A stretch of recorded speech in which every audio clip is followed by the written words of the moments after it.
CPD-FORME. It's mandatory CPD, practical and relevant.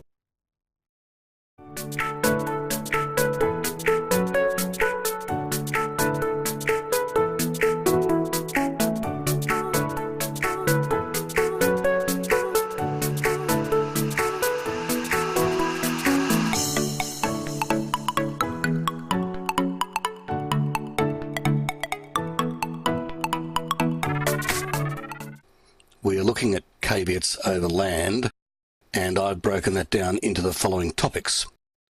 What is a caveat, and when is a caveat the right tool?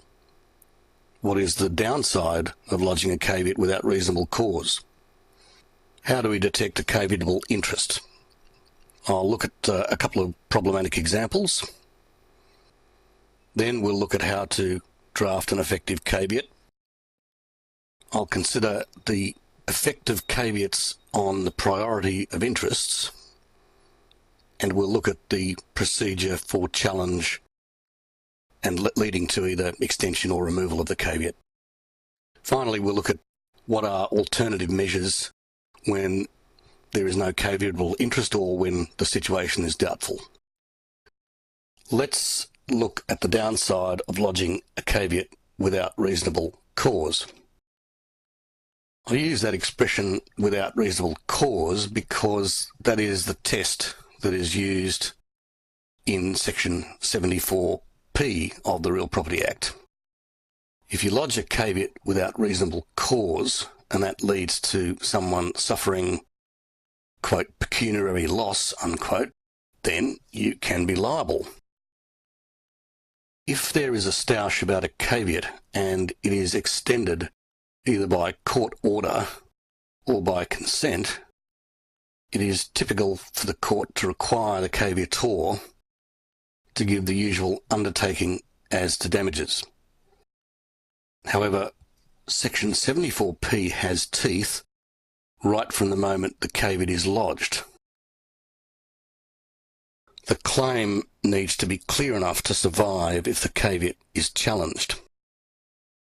The key words are, quote, in land, close quote.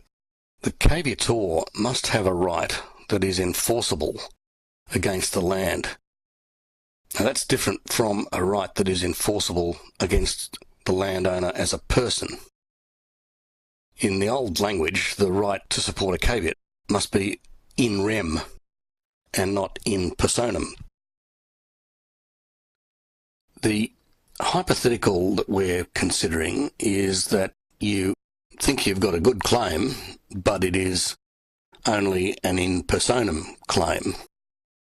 And secondly, the potential defendant has assets, but you're worried about those assets being dispersed. In particular, you're worried about some real property being dispersed.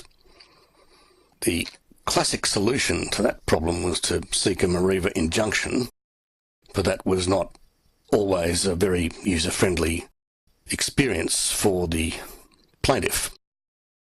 Thanks to UCPR Part 25, we have the more flexible remedy of a freezing order. I hope you enjoyed this session today from CPD-FORME. Continuing professional development should be about learning new things, about challenging yourself to learn and grow, about finding better ways to do the things that you do every day.